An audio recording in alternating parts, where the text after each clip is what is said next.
Hello there guys, what is going on? Daniel Charles back here again. Hope you're doing well on this Wednesday. Pre-season training continuing at Cobham with Mauricio Pochettino and the first team players who have returned, but we still don't know who's going to be the main sponsor on the front of Chelsea's new shirt for the 23-24 season. We got some updates on it last night, a positive one that we will react to in today's show.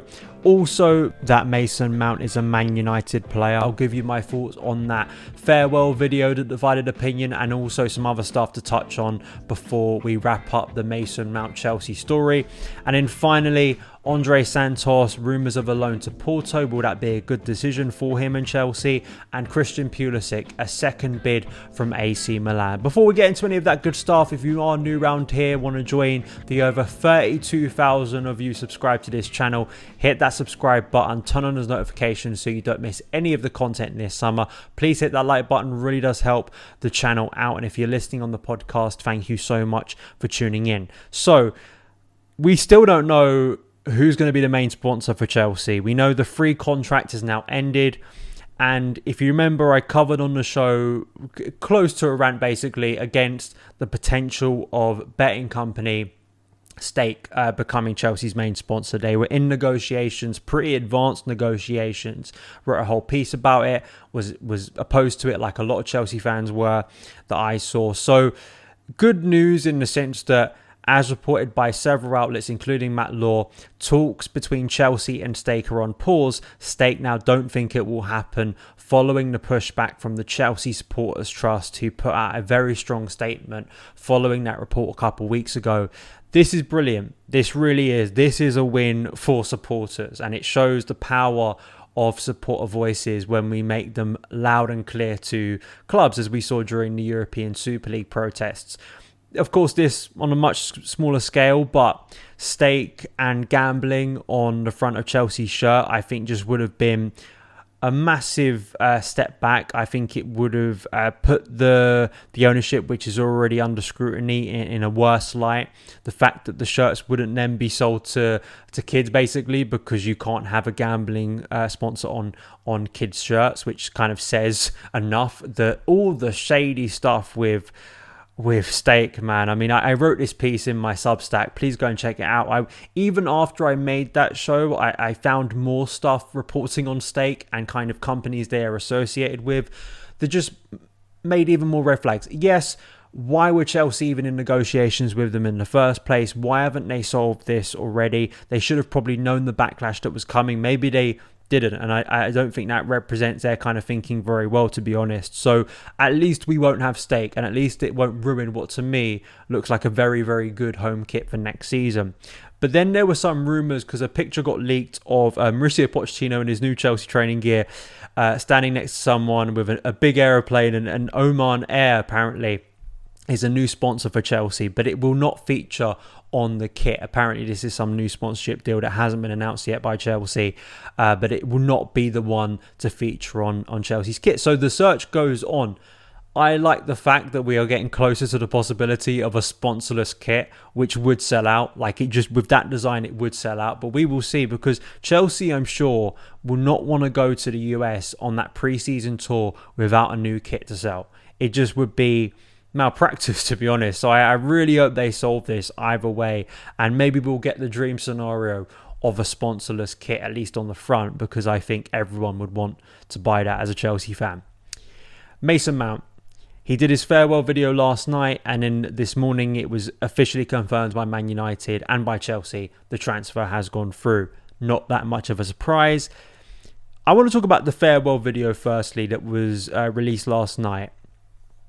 I know it divided opinion, and I can understand why, because Mason Mount, you know, he's not a public speaker. He's not an actor. He's not someone that is paid to give great statements in front of camera. And I can understand how some could interpret and perceive that statement as quite sort of bland, maybe, or kind of rehearsed. I think Mount is in kind of a no-win situation, and I think any player in that situation is kind of in a no-win situation, because if you've made your mind up on Mason Mount, I think you're being disingenuous if you think another form or method of that statement, of that farewell, would have gone down any better. I think if it went as a written statement, some were contrasting it to Ruben Loftus-Cheek. Ruben Loftus-Cheek is a very different situation to Mason Mount. There is no bitterness or dislike towards towards Ruben to go into AC Milan. He's had a very different career in recent years. The way those two transfers, again, I think it's hard to make a comparison between those two. Ruben, people are kind of understanding of him going. He isn't going to a direct rival to. So if it was written down, I think people would have just called it PR. If it was more overproduced and he had a lot of like images and footage coming in and music being played, I think it would have been deemed overproduced and manufactured. If you have made your opinion on Mason Mount, I don't know, and I don't think it would have been changed by whatever Mount said. I did personally like that he gave thanks to not only Neil Bath but Jim Fraser at the academy. First name basis for all the coaches he's worked with in the first team. And you know my opinions on Mount.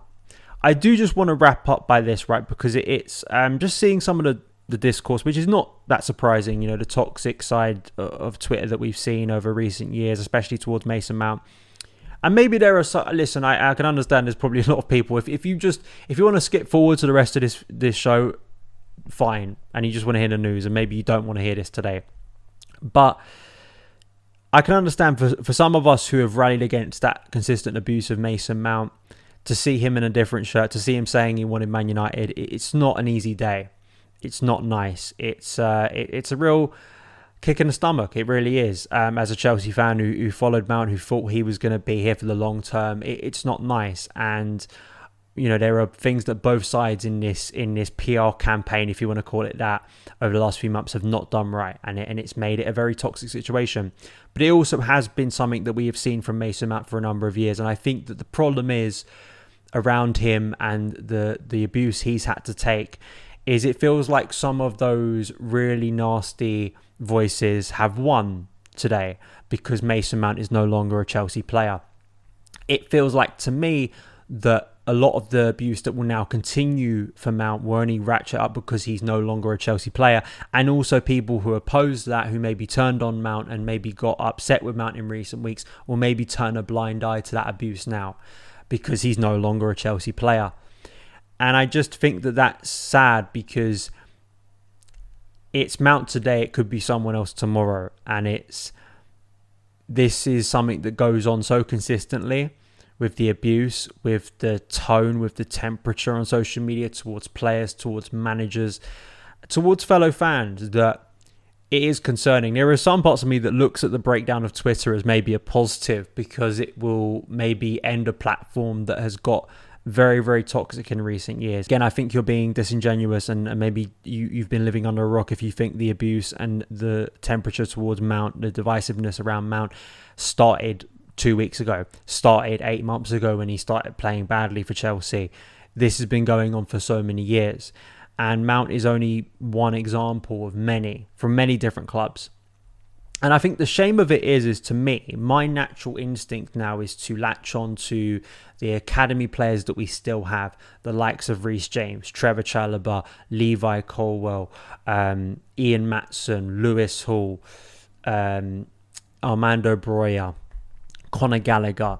The list goes on of players who either could break through this season, could play a more prominent role, and I'd want to see Chelsea keep a hold of. But the shame of it is, to me, I know it will be used in quite a cynical way, and I can already see it, right? Reece James, who we love when he does something good because he's such an extraordinary talent and we really hope he can stay fit, is I just know anytime, it's all the stuff that gets just fueled into these nonsense culture wars that really shouldn't matter, is anytime Reece James does something good, you can almost be certain it's now going to be targeted to just abuse Mason Mount. And this isn't all Mason Mount deserves all the sympathy in the world and Mason Mount is the most important thing, more important than the club. That's not the argument I'm making. The argument I'm making is, why does everything always have to lead back to very toxic ways? And I think it's just sad. I just think it's a very, very sad situation. And my fear is it will happen to more players in the future, right? I think that's my big concern. So if you're upset with Mason Mount, if you're upset that he has left and he chose Man United in the end, listen, I respect that opinion. I'm upset too when I see him in a Man United shirt. As I explained last week, I think there is another side to this story, and I do pass more responsibility to Chelsea. Chelsea's ownership over the last couple of years, the new one and the old one, for not resolving a contract situation, for allowing a talent like Mason Mount to even contemplate the idea that Man United was a better location for his career. But all round, a very sorry situation and bad day. Two more things to speak about today, just wrap up some news. Andre Santos, there were reports, we spoke about Santos yesterday, my excitement for him with Mauricio Pochettino, and then I saw these stories coming out of Portugal that Porto apparently want him on loan. Now, clarity since then, apparently the reports aren't as concrete. Fabrizio Romano has kind of cleared this up a little bit, that it's only kind of an option for Porto. Pochettino very much wants to use and look at Andre Santos in pre-season. This is not like a foregone conclusion that he's going on loan to Porto. Rob Prattley, who we had as a guest on the channel recently, said it could actually be very smart though for Santos to go on loan to Porto. They are moving Uribe on, and he is guaranteed minutes as long as he performs. Doubt any deal gets confirmed though until 1 to 2 midfielders arrive though. Also could be a sweetener for goalkeeper Diogo Costa, who of course has a very nice name, as you probably suspect from my point of view. But yeah, I doubt that that's going to happen very quickly, and I really think it'd be a shame to see Santos leave before we get any look at him at pre-season, because he could turn out to be a very valuable player and a talent you actually want to develop in the first team this season. The other thing is AC Milan have made a second Christian Pulisic offer to Chelsea. This is from James Horncastle from The Athletic. Apparently the second bid is a package worth up to 22 million euros. That's around 18.9 million pounds. Milan made an opening 14 million euro offer for the US captain at the weekend, with Chelsea valuing him higher than that.